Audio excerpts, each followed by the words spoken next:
What is up, Bears fans? Welcome to your Chicago Bears Huddle podcast, guys. We're back and we're ready to go for the rest of the season now. After had to take a bit of time off with a few personal problems, few personal difficulties, things to get over, and we've sorted those out now and we are ready to go again. The Bears have had a fantastic run of form, and all kind of encapsulated by last night, guys. We went into Lincoln Financial Field, and look, I'll be honest with you, start of the season, I had this down as a loss. I didn't see the Bears beating the defending Super Bowl champions in their own backyard.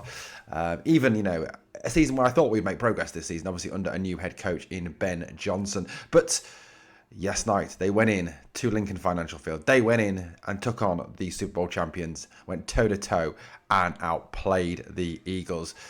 And you know what? There's a word, isn't there? Pretenders. No longer pretenders, contenders. Look, I'm not saying we're going to win the Super Bowl. That's not what I'm saying. But this is a team that is going places. This is a team that is moving forward now. This is a team with a sense of belief, a sense of purpose, a real identity. Not only on the offensive side of the ball, but the defensive side of the ball as well.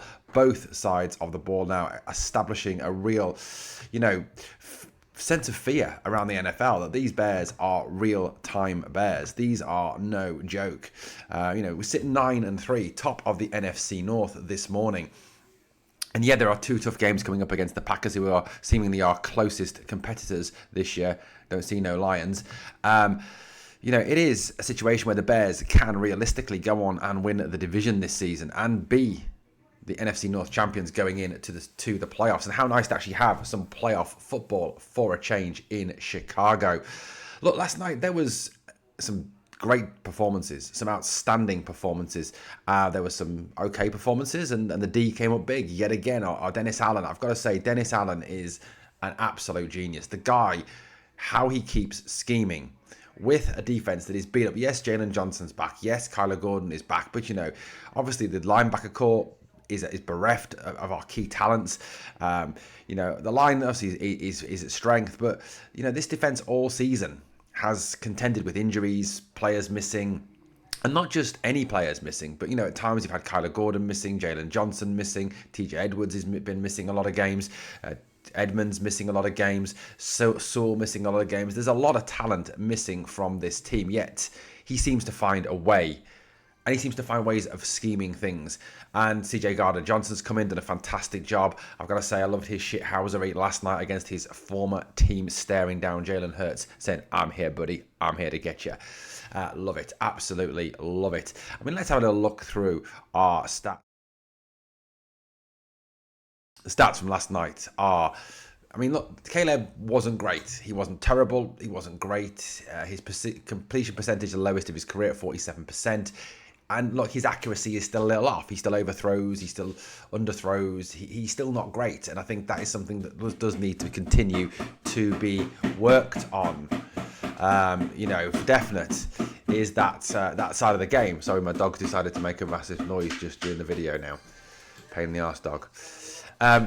Anyway, look, I think, Caleb does need to develop. It does need to improve that accuracy, but that is a long-term thing. It is not going to be a short-term thing, is it? I think that's something that's going to come over time, and he will get there, certainly. 17 of 36, 154 yards, 1 TD, 1 interception, 2 sacks. More sacks than usual for Caleb, but a decent enough performance from the man. The great highlight has to be the rushing attack last night. Over 250 yards on the ground between Monungai and Swift. Absolutely outstanding performance. Kyle Monungai, take a bow, son. Take a bow, as we say here in England. 130 yards on the ground on 22 carries. This is a 7th round pick, guys. This is not a 1st round pick. This is not someone who is, was highly thought of coming into the draft. Yet he's come up big yet again. 4th successive game with a rushing TD. Absolutely beating it up, and fair play. DeAndre Swift as well, going off 125 yards, 6.9 yards per carry. This is the first time since the days of Walter Payton where 2 Bears rushers have gone that far over 100 yards. I think it was 85, Suey and Payton, I think it was, going back in my Bears history.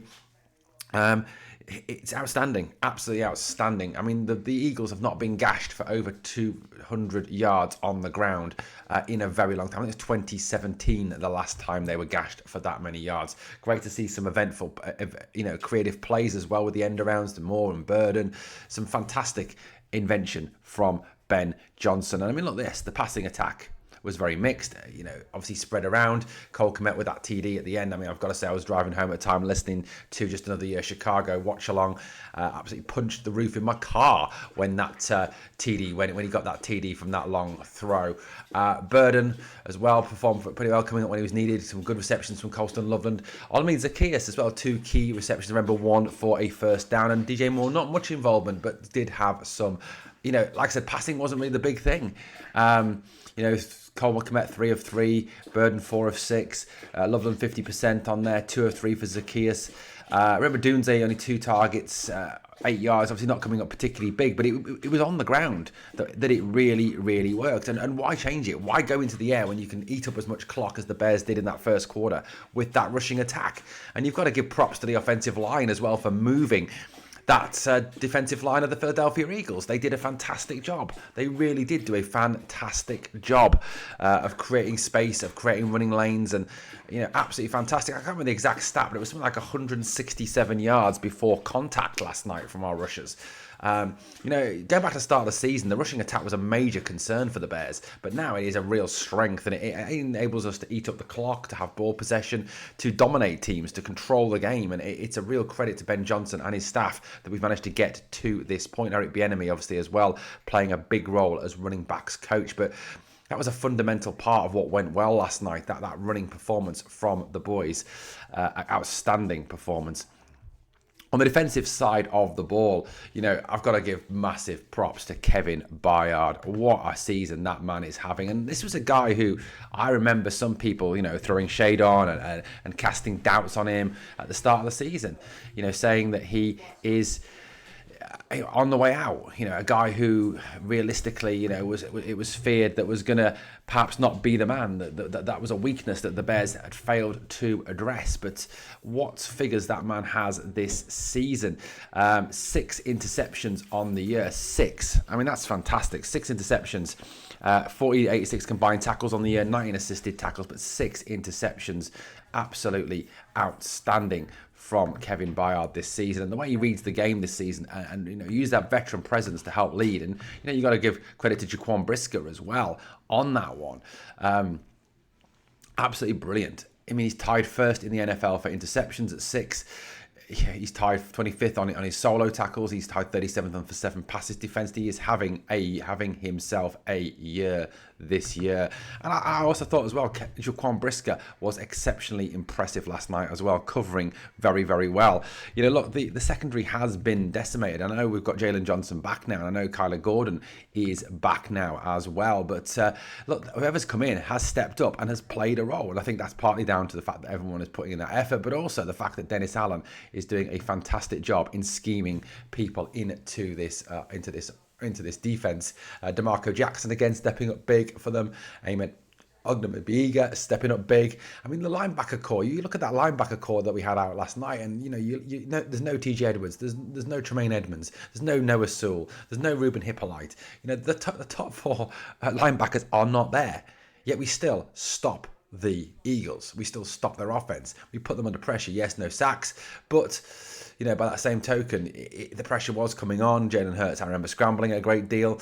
The defense came up big yet again for the Bears, but it was a fantastic all-round performance from our boys.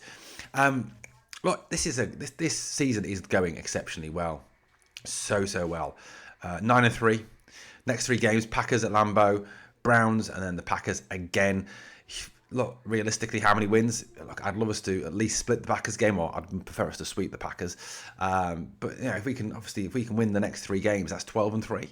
This team is going places, and Ben Johnson deserves a whole lot of credit for the work that he has done this season with our Bears in terms of moving them forward. Guys, I'd love to know your thoughts on last night's victory. Thank you for watching the Bears Huddle podcast. Bear down.